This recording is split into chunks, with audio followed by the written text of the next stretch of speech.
Orange Zone, sponsored by Apex Entertainment. What's up, everyone? Welcome into the Orange Zone podcast. That's Ashley Wenskoski. I'm Samantha Croston, and thank you so much for joining us. It is football season. We are in the full swing of things now. Fall camp, so we've been going to that, monitoring the team's progression, and getting to speak with a lot of the coaches and players.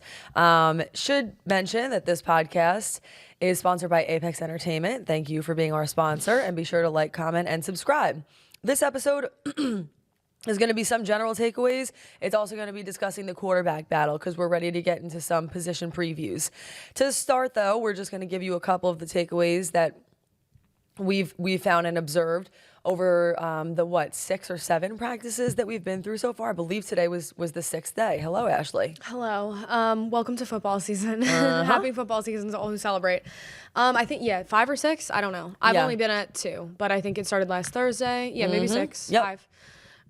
Yes, welcome to football season, folks. Fran Brown is back. He never rests, but it's Fran Brown season in this town. Yeah. He never sleeps, but I think you're really seeing him on display now. You're going to be hearing the quotes, the whole 9 yards.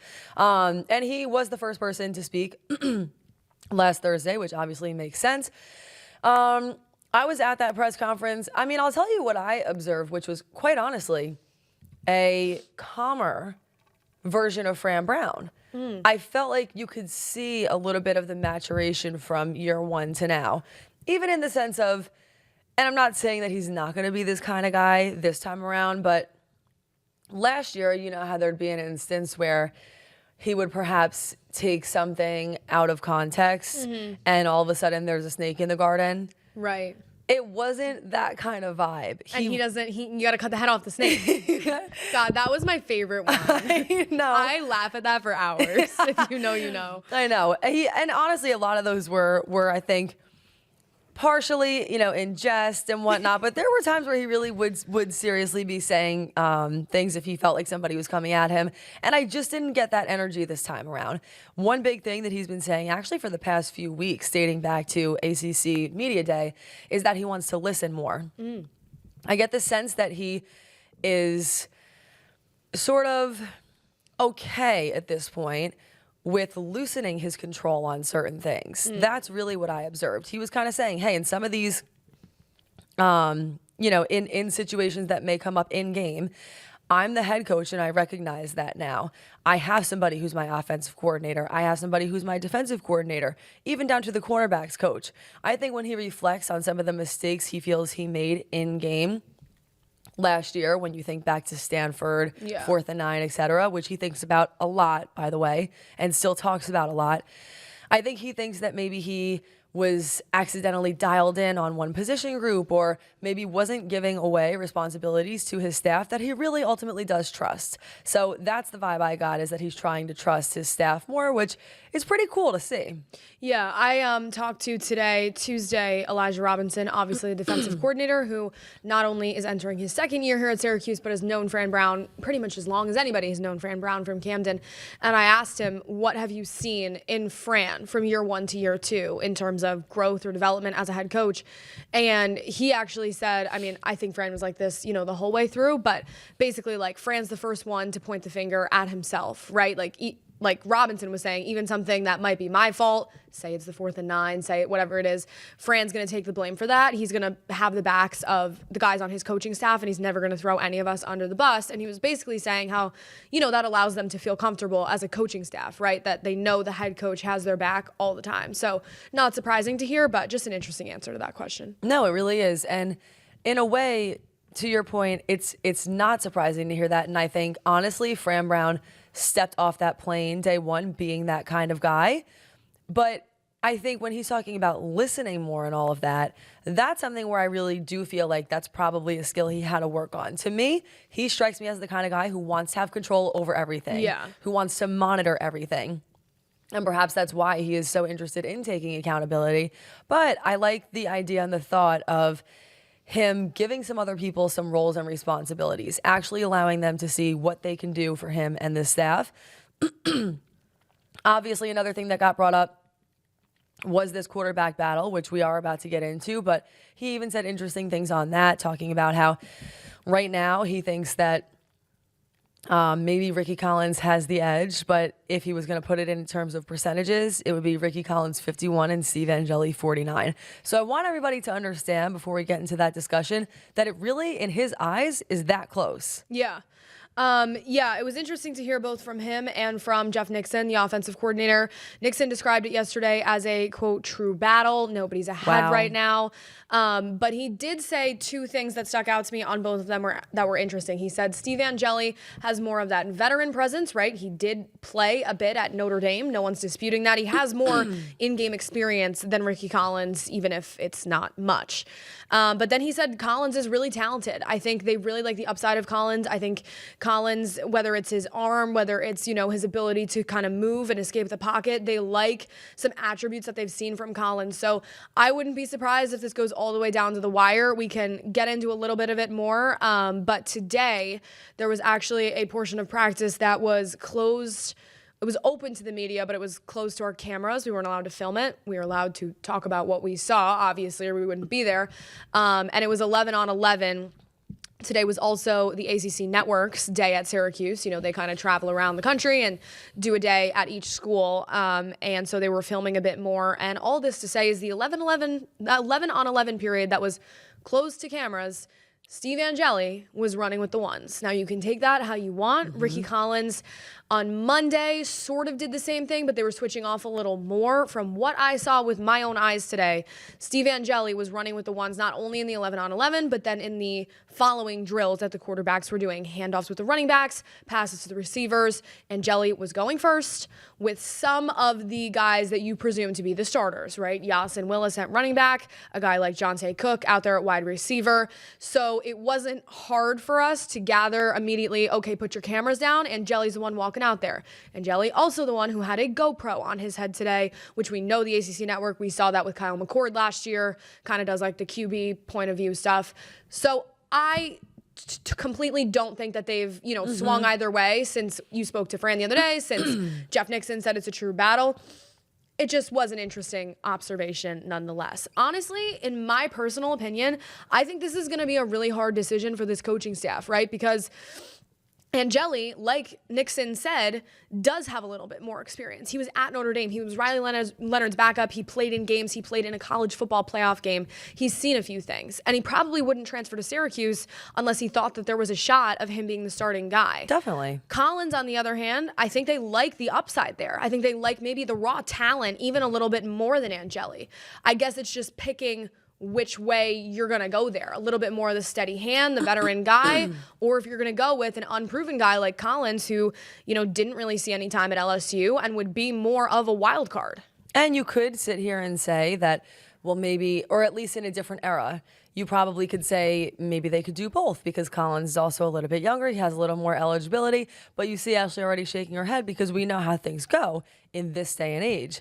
If you're not the starter, likely chance that you're putting your name back in the hat and trying to find somewhere else to go.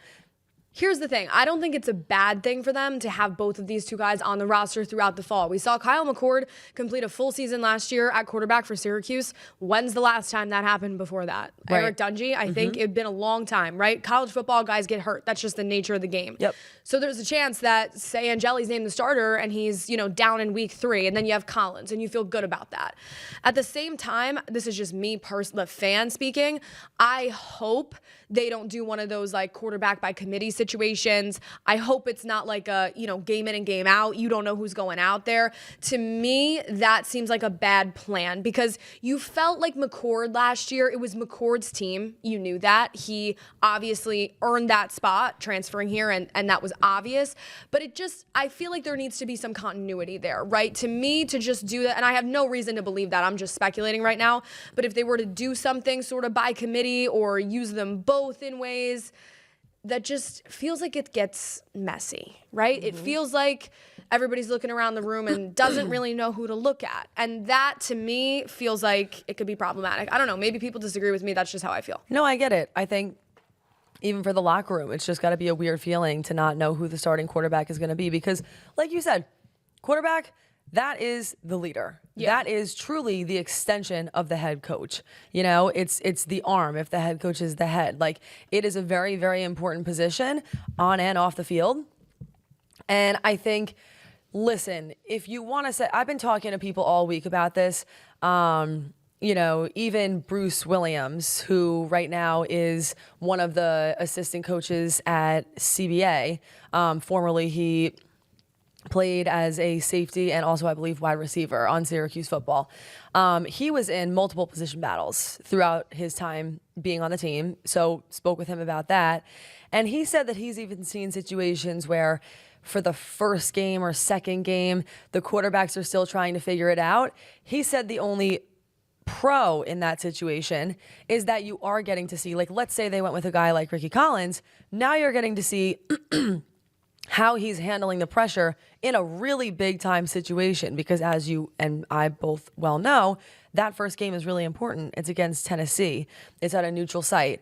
There's a lot of pressure there. It's a nationally televised game.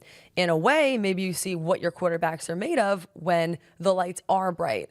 But beyond that, man, I can't necessarily see any good reason to split them up other than that. You know, like, even if you decided to go with Rickie Collins, you wouldn't know how he'd actually perform in game because his experience is so limited. Yeah. If I was the head coach of Syracuse football, that would be a concern of mine. I'm not going to lie to you. I agree. And it's not to say, what I'm saying is not to say, right, if you pick Collins, it's not to say that, say things go poorly against Tennessee, you know, you're at week 3 or 4 and it's time to make a change. That's not what I'm saying. If the on-field results dictate that, then the on-field results dictate that. But I guess what I'm saying is I want to see them make a concrete choice. I don't want it to be game 1 this, game 2 that, this, that, the other thing. I just think it gets confusing. And I think even for the guys, it puts them in a weird spot, right? You want to know what your duty is game in and game out. You don't want to head into the week being like, am I going to start or am I not? Now, that's not to say that whoever loses this, there's going to be considerable talent on this bench. And that is just sort of what you have to, I guess, wrap your head around. It's not to say that, you know, late in games or schematically, you don't throw the other one in there sometimes. But I just don't see a world where, especially because of what we saw last year, where, like, it felt like Kyle McCord was a member of the coaching staff and was, you know, Fran Brown's in his ear constantly. It doesn't feel like we're going to see a situation where that doesn't happen, if that makes sense. And here's the other thing. I don't have the stats or anything to prove this, but even just from, I've even been in these kinds of situations as a lacrosse player. I think you can't deny the fact that if still by week 2 or week 3, week 4, things are still being figured out, it honestly puts so much more unnecessary pressure on both of the quarterbacks, and I don't think either of them would play their best in that situation. I think at some point, if you're Fran Brown, you owe it to one of these guys to say, you're the starter, and we're going to sit behind you and see how it goes. Yeah. That doesn't mean that if you aren't performing well, that your spot couldn't go to somebody else. But it also doesn't mean that if you have one bad play, now all of a sudden your job is at stake again. That's too much pressure, I think, for a quarterback to have on his shoulders the entire season. And I don't think it would actually lead to either of them having the best performance that they possibly can. So all that to say, I agree with you. And let's just talk about this timeline for a minute, just to remind people of how this all really went down, because it really has been bizarre. December 2024, Rickie Collins transfers in. On April 8th, I forgot how close these two things were. On April 8th, Fran Brown names Rickie Collins as the starter. Legitimately weeks later, April 23rd, the news breaks that Angeli is coming to Syracuse. And then it takes us to last week, right, where Rickie Collins has the edge 51-49. I mean, ultimately, that means that the battle is wide open. Honestly, I have questions about that. Nobody discussed enough the fact that Fran Brown literally said Rickie Collins is the starter. That genuinely might just not be true anymore. Well, here's the thing, right? He in the spring he said Rickie Collins is our quarterback. That's what he said. Because people have been back and forth being like, did he say that? That's what he said on April 8th. And then, a couple of weeks later, Angeli comes here. And the whole way through the spring, you knew that they were looking to add a quarterback, right? Because that room with Collins and then Jakari Williams and some of the freshmen you didn't even know if you had like a real bona fide backup there. I guess it could have been Jakari, but they said that they were looking to add a quarterback through the spring portal cycle. at the same time, you didn't expect that to be a guy the caliber of Steve Angeli, who felt like he was going somewhere to start and to start only. My question for you, and like for anybody that's watching and feels like they want to comment and chime in, do you think Fran Brown is going to be more reluctant to go with Steve Angeli because he originally said it was Collins and he's a man who likes to stick by his word? No. I honestly think this was one of those situations where perhaps Fran Brown didn't even know whether or not he was getting Angeli in. He is so obviously a man of his word, but something clearly changed here. Yeah. For him to say Rickie Collins is our quarterback, he has 1,000% changed his tune since then. And I think if you really asked him and held him to it and asked him why he said that, he would say at the moment and at the time that I said that, it was true. But it wasn't true anymore once we got new information. The truth is, we don't know what was going on behind the scenes. He might have been trying his hardest to get Angeli here, but he didn't know whether or not Angeli was going to be here, and he went off the knowledge that he had.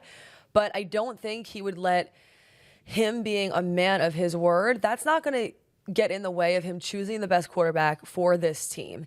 It's too big of a decision for him to do anything other than really look at exactly what he has going on here and decide who's going to be the best fit. What do you think? I agree with you. I think that Fran Brown is trying to run this program. Obviously, we've said it many times, like a big-time SEC, Big Ten, high-caliber program. He's trying to get Syracuse, to that level in terms of how people view the football program nationally. What do big programs do? They go with the best guy that's on their roster. If you're Fran Brown and, you happen to say that about Rickie Collins, well, I can guarantee that the conversation he's had with both of them, to Collins, he's probably said, hey, man, iron sharpens iron. We got someone in here now who's going to challenge you to be your best every day. Win it again, and the job is yours. And to Angeli, he probably said, this is an open competition. The best man is going to win.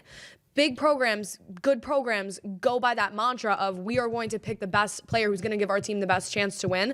Of course, I think Fran Brown's a man of his word. I'm not saying that, but I think that he is going to pick the person who gives them the best chance night in and night out. And he's going to go with, like I said, I think it's an interesting choice because they're sort of bringing you two very different things.